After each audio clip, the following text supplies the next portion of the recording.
నేను ఎన్నికైన వెంటనే చెప్పిన మీకందరికీ ఒక సంఘటన చెప్పాలి. ఆ పోలింగ్ బూత్ జరుగుతుంది, ఎన్నికలు జరుగుతూ ఉన్నాయి కదా, ఎన్నికలు జరుగుతూ ఉంటే పోలింగ్ బూతులన్నీ తిరుగుతూ ఉన్నాయి ఎమ్మెల్యే క్యాండిడేట్గా. నాకు అప్పుడు మీ వార్డులో కొంతమంది మల్లిక కూడా ఒక బూత్లో కనిపించింది. బూత్లో కనిపిస్తే మా వాళ్ళు నాకు ఫోన్ చేసి చెప్పారు, సార్ వీళ్ళంతా వైఎస్ఆర్సీపీ వాళ్ళు సార్, వైఎస్ఆర్ మనకు వ్యతిరేకంగా ఓటేస్తా ఉన్నారని మీరు రావాలి, వచ్చి ఆపాలా అని చెప్పి. నిజమా కాదా చెప్తే నేను పరిగెట్టుకుని వచ్చినాను. పరిగెట్టుకుని వస్తే మల్లిక మిగతా కొంతమంది, మీలో కొంతమంది వాళ్ళందరూ అక్కడ నిలబడి వైఎస్ఆర్సీపీకి పనిచేస్తా ఉన్నారు, గట్టిగా చేస్తా ఉన్నారు. అమ్మాయి పోలింగ్ బూత్లో నాకు కనిపించింది.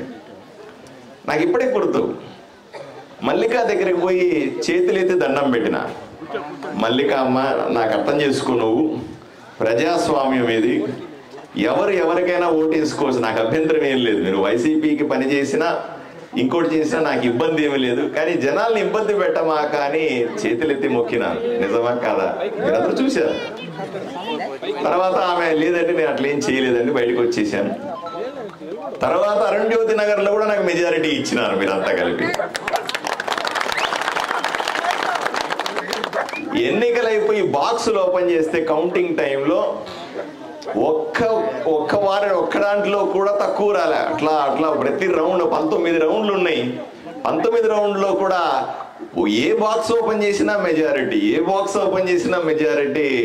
ఎట్లా చూసినా సరే నాకు ఓట్లు వేసిన పరిస్థితి. కేవలం 3 అంటే 3 రౌండ్లో నాకు తక్కువ ఓట్లు వచ్చినాయి తప్ప మిగతా అన్ని చోట్ల, అన్ని వార్డుల్లో, అన్ని ఊర్లలో, అన్ని గ్రామాల్లో బ్రహ్మాండమైన మెజారిటీ ఇచ్చారు. నాకు అర్థమైంది, మీరు వైఎస్ఆర్సీపీని పైకి చెప్పారు కానీ నాకు ఓట్లు వేసారని మాత్రం నమ్మకం వచ్చింది నాకు.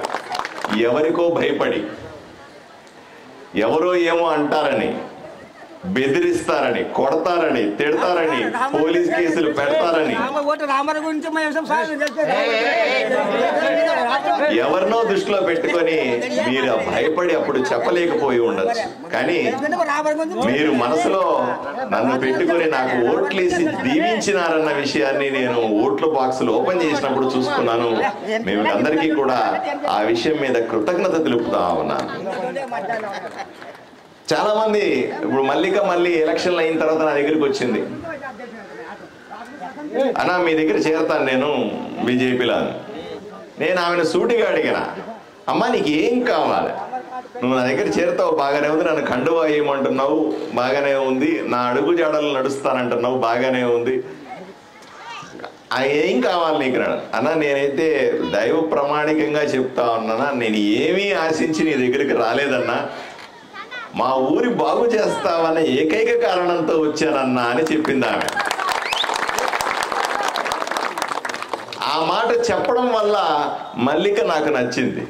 ఎందుకంటే ఎవరన్నా నా దగ్గరికి వచ్చేవాళ్ళు, అన్న ఆ పని చేసి పెట్టు, ఈ పని చేసి పెట్టు, అది చెయ్యి, ఇది చెయ్యి, నాకు డబ్బులు వచ్చే పని చేసి పెట్టు, నాకు ఆ పదవి ఇప్పించు అనే ఆశతో వస్తారు. సహజంగా వందల మంది వస్తారు నా దగ్గరికి. కానీ చాలా తక్కువ మంది మాత్రమే మల్లికలాగా, అన్న మా ఊరు బాగు చేయన్నా, నాకేం ఆశించను, ఊరు బాగు కోసం నీ అంట నడవడానికి సిద్ధంగా ఉన్నాను అని చెప్పే వాళ్ళ సంఖ్య తక్కువగా ఉంది.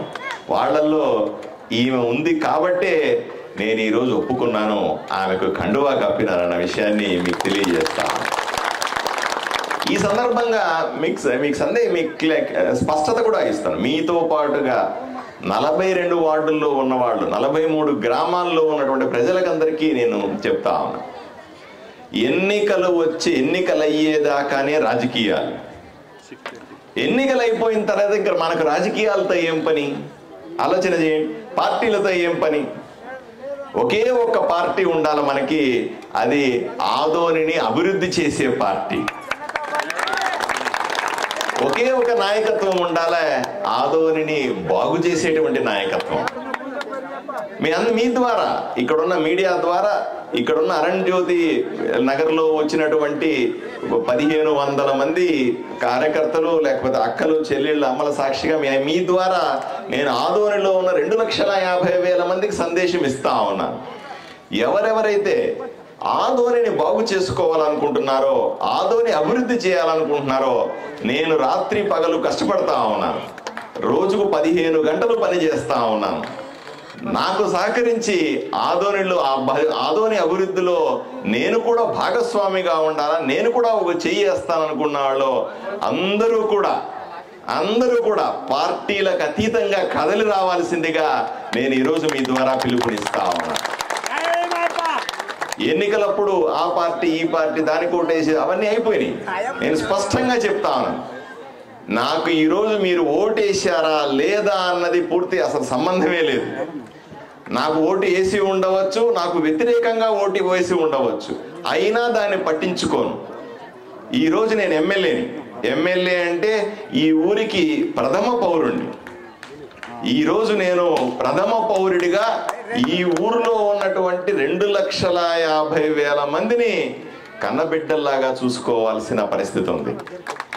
దీంట్లో ఈ 2,50,000 మందిలో నాకు ఓటేసిన వాళ్ళు ఉంటారు, నాకు వ్యతిరేకంగా ఓటేసిన వాళ్ళు ఉంటారు. అయినప్పటికీ కూడా నేను ఎవరిని దూరం చేసుకునే వ్యక్తిని కాదు, అందరూ కావాలనుకునే వ్యక్తిని, అందరినీ కలుపుకొని ఈ ఊరిని బాగు చేస్తామనుకునే కోరిక ఉన్నవాడిని. కాబట్టి దయచేసి ఎవరెవరైతే ఆదోని అభివృద్ధికి కలిసి రావాలనుకుంటున్నారో దయచేసి అందరూ కలిసి రావాలని, అందరూ నాతో కలిపి ఈ ప్రయాణంలో ముందుకు పోవాలని మీ ద్వారా నేను విన్నవించుకుంటా ఉన్నాను. ఏ రోజైనా సరే అమ్మా, నా దగ్గర రోజుకు 500 మంది 1000 మంది వస్తారు. మీలో కూడా చాలా మంది వచ్చారు, మీరందరూ చూశారు.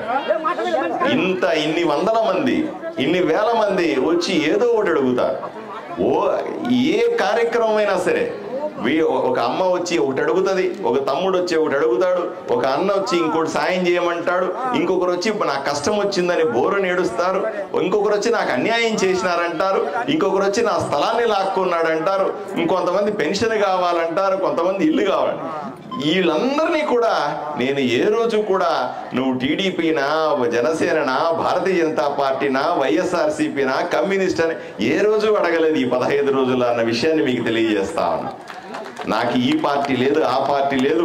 పేదలని కాపాడుకోవడం, ఆదోని ప్రజల్ని గుండెల్లో పెట్టి చూసుకోవడం ఒక్కటే తెలుసు తప్ప పార్టీల పేరు మీద ఎవరిని కక్ష కట్టనని, పార్టీల పేరు మీద ఎవరిని దూరంగా పెట్టనని, పార్టీల పేరు మీద ఏ కుటుంబానికి అన్యాయం చేయనని, పార్టీల పేరు మీద ఎవరిని వేధించనని, పార్టీలు నాకు ఓట్లు వేశారు మీరు ఓట్లు వేయలేదనే పేరు మీద ఎవరి మీద కక్ష సాధించనని మీ అందరికీ కూడా ప్రమాణం చేస్తా ఉన్నాను.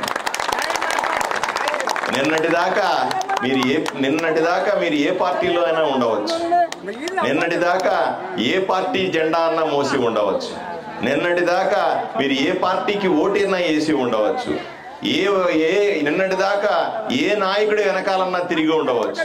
నాకు ఎటువంటి ఇబ్బంది లేదు.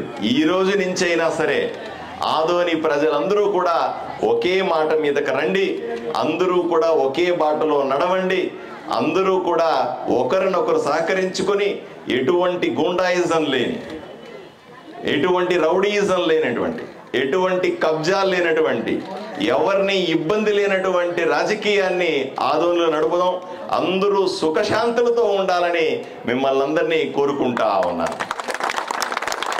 ఎందుకంటే మీ ఎన్నికల సందర్భంలో ఆదోని ప్రజలను బాగా చూసుకుంటానని నేను ప్రమాణం చేసి మీ ముందు నిలబడినాను. మీరందరూ నాకు ఓట్లు వేసినారు. ఇదే మాటను కొనసాగిస్తాను.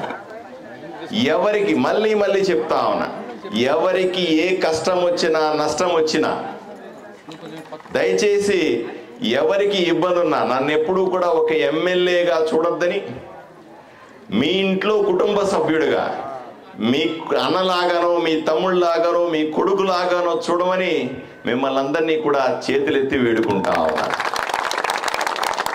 నేను ఎమ్మెల్యే అయినా సరే నా కళ్ళు నెత్తికి రావు. నేను ఎమ్మెల్యే అయినప్పటికి కూడా నేను అహంకారానికి పోను. ఎమ్మెల్యే అయినప్పటికి కూడా నేను ఎటువంటి ఎమ్మెల్యే అనే అహంభావం ఎప్పుడు చూపించను. ఎమ్మెల్యే అయితే నేను ఎమ్మెల్యే కాబట్టి మీరెవరు దగ్గర రావడానికి వీలు లేదని చెప్పను. ఎప్పుడు ఏ నిమిషంలో అయినా సరే, ఎక్కడ ఏ సమస్య అయినా సరే నేను మీ దగ్గర వాలిపోతాను, మీ కష్టాలు తీర్చడానికి ప్రయత్నం చేస్తాం కనీసం అనే విషయాన్ని మీకు అందరికీ తెలియజేస్తా ఉన్నా. రెండవది, చాలా మంది చెప్తాను, ఈ ఊర్లో ఎటు పోయినా సరే రోడ్డు లేదు సార్, నీళ్ళు లేదు సార్, మరుగుదొడ్డు లేదు సార్, అది లేదు సార్, లేదు. మన దగ్గర మాత్రమే ఉందా? ఊరంతా ఉందా? ఊరంతా ఉంది. ఏ వీధికి పోయినా నాకు సమస్యలు ఇన్ని చెబుతారు. నాకు వేరే ఏం పని ఉందమ్మా కదా, ఈ చెమట గార్చుకొని ఇటు చేసి ఈ ఎండల్లో మీరు కూర్చో ఉన్నారు, నేను అక్కడే కూర్చున్నా. నేను ఏసీ పెట్టుకుని కూర్చున్నానా? ఫ్యాన్లు పెట్టి కూర్చున్నానా? లేదు కదా. మీ కేవలం మీతో మాట్లాడడానికే వచ్చిన, మీ కష్టాలు వినడానికే వచ్చిన, మీ సమస్యలు తెలుసుకోవడానికే వచ్చిన కదా. నేను మీతోనే కాదు, ఈ ఊరిలో ఏ వీధి కన్నా వెళ్తాను. వచ్చే వారం నుంచి వీధి వీధికి తిరగాలనుకున్నా. మామూలుగా ఎవడన్నా ఎన్నికల సందర్భంలో తిరుగుతాడు, ఎన్నికలు వచ్చినప్పుడు నాకు ఓటు ఏం తిరుగుతాడు. నేను ఎన్నికలు అయిన తర్వాత కూడా మీరు కావాలంటే చూడండి, యూట్యూబ్లో చూడండి, ఆడ చూడండి, ప్రతి వీధికి తిరుగుతా ఉన్నా. నేను ఒకసారి కారులో కూడా ఎక్కి తిరగను, బైక్ వేసుకుని తిరుగుతూ ఉంటాను ఒకసారి మా సెక్యూరిటీని పెట్టుకొని. ఎందుకు తిరుగుతానే అని అంటే ఏదైనా చేయడానికి అవకాశం దొరుకుతుందా అని. కానీ ప్రతి వీధిలో ఇన్ని సమస్యలు ఉన్నాయి, ప్రతి గేరిలోకి పోతే కూడా ఇన్ని సమస్యలు ఉన్నాయి. ఇవన్నీ కూడా రాత్రికి తీర్చడం సాధ్యమవుతుందా? నా దగ్గర ఏమైనా మంత్రదండం ఉందమ్మా ఇట్లా అని ఇట్లా అంటే మొత్తం అన్ని వచ్చేస్తాయా తల్లి? 20-30 సంవత్సరాలుగా ఉన్న కష్టాల్ని నేను వెంటనే రాత్రికి తీర్చగలనా? అది కూడా ఆలోచన చేయాలి ప్రజలు కూడా. కానీ రోజుకు 15 గంటలు పని చేస్తా ఉన్నానమ్మా నేను. నాకు వేరే పని లేదు. నేనేం రియల్ ఎస్టేట్ వ్యాపారం చేస్తానా, నేను ఇంకో పనులు చేస్తానా, లేదా నాకు ఎవరైనా దబాయించేది ఉందా, ఎవడైనా ఇల్లు కబ్జా చేసుకునేది ఉందా, స్థలం కబ్జా చేసుకునేది ఏమీ లేదు. నాకు రోజుకు 15 గంటలు ప్రజల మధ్య తిరుగుతా, విషయాలు తెలుసుకొని ఆఫీసర్లకు చెప్తా ఉన్నా. బట్ ఏదేమైనప్పటికీ కూడా కొంచెం సమయం కావాలి. నేను మీ సమస్యలు అర్థం చేసుకోవడానికి టైం కావాలి. దీన్ని ఆఫీసర్ని ఈరోజైతే నేను ఇది రాజకీయ పరమైనటువంటి కండువా గప్పే కార్యక్రమం కాబట్టి అధికారులు నాతో లేరు. రేపటి నుంచి ఎల్లుండి నుంచి నేను ఏ వీధికి వెళ్ళినా నాతో పాటు అధికారులను కూడా తీసుకొని వస్తా ఉన్నాను. ఎందుకంటే నేను ఒక మాట చెప్పేస్తాను, దాన్ని సరిచేయాల్సిందే, అక్కడ పనులు చేయాల్సిందే అధికారులు కదా. అందువల్ల ఈరోజు అయిపోయిన తర్వాత మళ్ళీ ఒకరోజు వస్తాను, ఒక వారం 10 రోజుల తర్వాత వస్తాను. వచ్చినప్పుడు మున్సిపాలిటీ అధికారులందరినీ ఎంట పెట్టుకొని వస్తాను. ఇక్కడికి ప్రతి ఇంటికి తిరుగుతాను, ఇంటింటి సమస్యలు తెలుసుకుంటాను. ఇక్కడ మరుగుదొడ్ల సమస్య పెద్దదిగా ఉంది. మరుగుదొడ్లకు సమస్యని నేను ఆల్రెడీ మున్సిపల్ కౌన్సిల్ సమావేశంలో చెప్పినాను. ఊర్లో 42 వార్డులు ఉన్నాయి. 42 వార్డుల్లో వీలైనంత వరకు కూడా మున్సిపాలిటీ స్థలాలని లేదా ప్రభుత్వానికి సంబంధించిన స్థలం ఏదన్నా ఉంటే వెతకండి, దాంట్లో మరుగుదొడ్లు వెంటనే కట్టడం మొదలు పెడతాం. రెండోది ఏంటి, మరుగుదొడ్లు కడితే 2-3 నెలలు పాడైపోయినాయని చెప్తారు. అట్లా కాకుండా దీన్ని సపరేట్గా ఒక కంపెనీకి మనము బాడుకిద్దాం, వాళ్ళు రెగ్యులర్గా దాన్ని శుభ్రంగా పెట్టే పని వాళ్ళు చేస్తారు. అలాగా 10 కాలాల పాటు మనం కట్టిన మరుగుదొడ్లు ప్రజల డబ్బులతో కడతాం కదా. అవంతా కూడా ఆ డబ్బులని మీవే, ఎవరో తెచ్చి కట్టేవి కాదు, అవన్నీ మీరు కట్టిన డబ్బులే, మీ పన్నుల ద్వారా కట్టిన డబ్బులే. దీని ద్వారా చక్కగా ఉంటాయి అని నేను కౌన్సిల్ సమావేశంలో చెప్పినాను. అది కౌన్సిల్కి సంబంధించినటువంటి అక్కడ వాళ్ళకు కూడా నచ్చింది. ఇది మంచి పద్ధతి సార్, వెతుకుతామన్నారు. ఇప్పటికే ఈరోజు సాయంకాలము టౌన్ ప్లానింగ్ కు సంబంధించి అంటే ఈ రకరకాల ప్లాన్లు వేసేటువంటి మున్సిపాలిటీ వాళ్ళందరినీ కూడా రమ్మన్నా, సచివాలయాల్లో ఉంటారు కదా, వాళ్ళందరినీ రమ్మన్నా. ఈరోజు 6 గంటలకి వస్తే వాళ్ళని చెప్తాను 42-43 వార్డుల్లో ఎక్కడెక్కడ మున్సిపాలిటీకి సంబంధించిన స్థలం ఉంది, మరుగుదొడ్లు నిర్మించుకోవడానికి ప్రదేశం ఎక్కడుంది అని వాళ్ళని ఐడెంటిఫై చేయమని చెప్తాను. వారం 10 రోజుల్లో మీ వార్డులో చేస్తారు, ఊర్లో ఉన్న అన్ని వార్డుల్లో కూడా స్థలాలు ఎతుకుతారు. వెతికిన తర్వాత దానికి అంచనాలు వేయాలి, ఎంత ఖర్చు అవుద్ది అని అంచనా వేయాలి. అవన్నీ కూడా ఇంజనీర్లతో వేయించి దాని డిజైన్లు తయారు చేసుకొని ఆ ఫైల్ నేను సంఖ్యలో పెట్టుకొని ముఖ్యమంత్రి దగ్గరికి పోవాలి. అయ్యా అరుణ్ జ్యోతి ప్రజలకి ఇంత అవుద్ది, పక్కనున్న ఇంకో గిరికి ఇంత అవుతుంది, దానికి ఇంత అవుతుంది, మొత్తం ఆదోనికి ఇంత డబ్బులు అవుతాయి, డబ్బులు ఇస్తే వెంటనే మరుగుదొడ్లు మొదలు పెడతాను అని చెప్పి ఆయన దగ్గర సంతకం పెట్టించుకొని ఏదో రకంగా మాట్లాడుకొని వచ్చిన తర్వాత ఒక్కొక్క పని మొదలవుతుంది. దీనికి ఎంత సమయం పడుతుందా లేదా చెప్తలే, పడుతుందా లేదమ్మా? కాబట్టి దయచేసి మీరు ధైర్యంగా ఉండండి. మీ కొడుకు వచ్చినాడు, ఈరోజు ఎమ్మెల్యేగా వచ్చినాడు, మీ పని చేసి పెట్టడానికే వచ్చినాడు. ధైర్యంగా ఉండండి. మీ పనులన్నీ కూడా ఒకటొకటే అన్ని పనులు చేసి పెడతాను.